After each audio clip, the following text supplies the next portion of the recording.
सो जो transport maximum होता है वो क्या होता है, वो हम लोग डिस्कस करते हैं। जो ट्रांसपोर्ट मैक्सिमम होता है वो सिर्फ उन सब्सटेंसेस के लिए होता है जो कि एक्टिवली ट्रांसपोर्ट होते हैं। ठीक है, एक्टिवली मतलब जो जिनको कोई एनर्जी चाहिए, जो लोग, अब जैसे हमने ग्लूकोज की एग्जांपल मान के चलते हैं। ग्लूकोज है, ठीक है, ग्लूकोज जब अंदर जाता है तो उसे एक कैरियर प्रोटीन है ना, SGLT, उसकी ज़रूरत पड़ती है, ठीक है, अंदर जाने के लिए।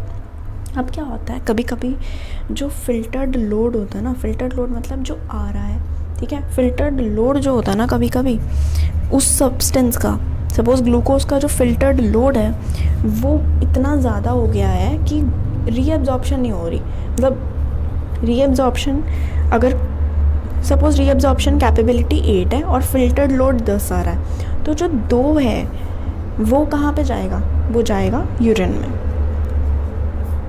ठीक हो गया, फिल्टर्ड लोड 10 था, रीअब्जॉर्प्शन 8 है, तो 2 यूरिन में जाएगा। ये होता है कि कितना एक्सक्रीशन होगा रीअब्जॉर्प्शन, क्योंकि ग्लूकोज नॉर्मली जो है वो यूरिन में नहीं होता, अगर ज़्यादा हो जाए तो ही वो आता है यहाँ पे।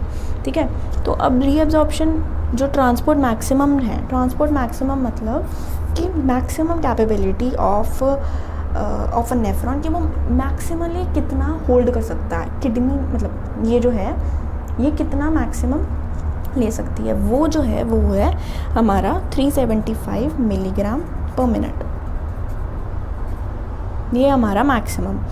ठीक है, कि मतलब इसके बाद, अगर इस अमाउंट के बाद अगर ग्लूकोज आया तो वो सारा का सारा, जितना भी इसके बाद आया सारा का सारा जो है वो जाएगा कहाँ पे, यूरिन के अंदर। ठीक है, वो है transport maximum. Filtered load normally हमारे उसमें नॉर्मली कितना होता है 125, तो मतलब ऑब्वियसली कितना ज़्यादा है, डिफरेंस है।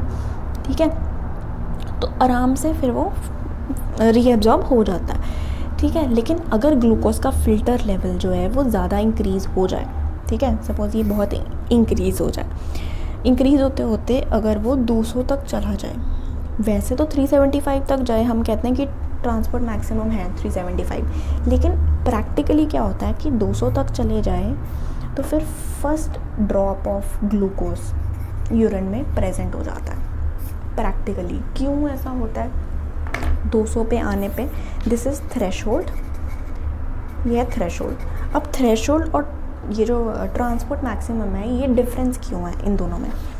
ये डिफरेंस इसलिए है क्योंकि हम कहते हैं कि जो ट्रांसपोर्ट मैक्सिमम है वो हर नेफ्रॉन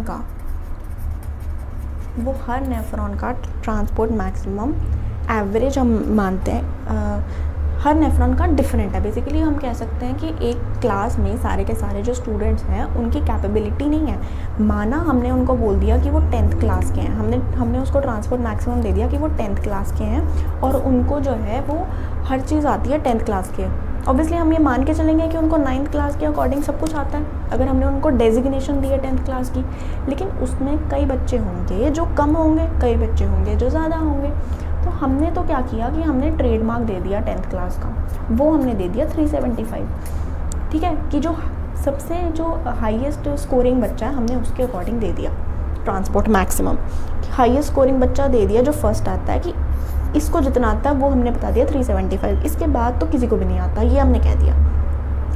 लेकिन एक्चुअल में तो कितने बच्चे हैं, तो इसीलिए थ्रेशोल्ड जो है वो तब होगा जब जो फेल होने वाला बच्चा है ना, जो सबसे वीक बच्चा है, मतलब जो लास्ट आता है, बेसिकली जो लास्ट बच्चा आता है, सपोज उसको सिंगिंग में इंटरेस्ट है, पढ़ाई में इंटरेस्ट ही नहीं है, तो वो जो लास्ट आता है ना बच्चा, जो वो नेफ्रॉन है, वो सबसे पहले अपने हाथ खड़े कर देगा कि भाई मैं रीअब्जॉर्ब नहीं कर सकता, और 200 पे वो लिमिट आती है इस लास्ट नेफ्रॉन की, जो सबसे पीछे रह जाता है। वो कहता है कि मैं 200 के ज़्यादा नहीं कर सकता रीअब्जॉर्ब, जब 200 ग्लूकोज है, तो तब इसलिए थ्रेशोल्ड आती है। इसीलिए जो है वो थ्रेशोल्ड और ट्रांसपोर्ट मैक्सिमम में डिफरेंस है। ठीक है, appearance of glucose at threshold occurs before transport maximum. Before transport maximum वो रिप्रेजेंट करता है एक प्ले। मैं ग्राफ आपको दिखाती हूँ, रुको, ये ग्राफ देखो। ठीक है, ये हमारी प्लाज्मा ग्लूकोज कंसंट्रेशन। ठीक है, प्लाज्मा ग्लूकोज जो प्लाज्मा में ग्लूकोज है नॉर्मली 125 होती है। ठीक है, नॉर्मली कितनी होती है 125, तो उस पर नॉर्मल ये जो ग्लूकोज फिल्टर्ड लोड है या एक्सक्रीशन है वो नॉर्मल हो रही है। ठीक है, ये जो ग्राफ है एक्सक्रीशन का ग्राफ है, मतलब ये यहाँ पे नहीं है, मतलब ग्लूकोज जो है वो एक्सक्रीट नहीं हो रहा है ना। तभी ये देखो ना, ये है एक्सक्रीशन का ग्राफ, ये शुरू ही 200 से हो रहा है, ये 125 पे नॉर्मल है, ठीक है। उसके बाद क्या हुआ, इंक्रीज़ हुआ 200 पे थ्रेशोल्ड आ गई, 200 पे एक्सक्रीशन शुरू हो गई, ठीक है। 200 पे ग्लूकोज की कंसंट्रेशन यहाँ पे थी, ये प्लाज्मा ग्लूकोज कंसंट्रेशन है, ठीक है। प्लाज्मा ग्लूकोज कंसंट्रेशन जब 200 आई तो फिर जो है एक्सक्रीशन जो है वो शुरू हो गई, लेकिन ट्रांसपोर्ट मैक्सिमम जो है ये हमारा ये आता है 375 पे, हम जब प्लाज्मा ग्लूकोज का लेवल 375 हो जाता है, ठीक है। तो ये 375 मान लो ये है ट्रांसपोर्ट मैक्सिमम, ठीक है। तो ये 375 200 से लेकर 375 तक का जो एक्सक्रीशन का ग्राफ है ये होता है स्प्ले, ऐसा थोड़ा लीनियर ग्राफ में थोड़ा सा कर्व आ गया, उसे बोल दिया स्प्ले, ठीक है।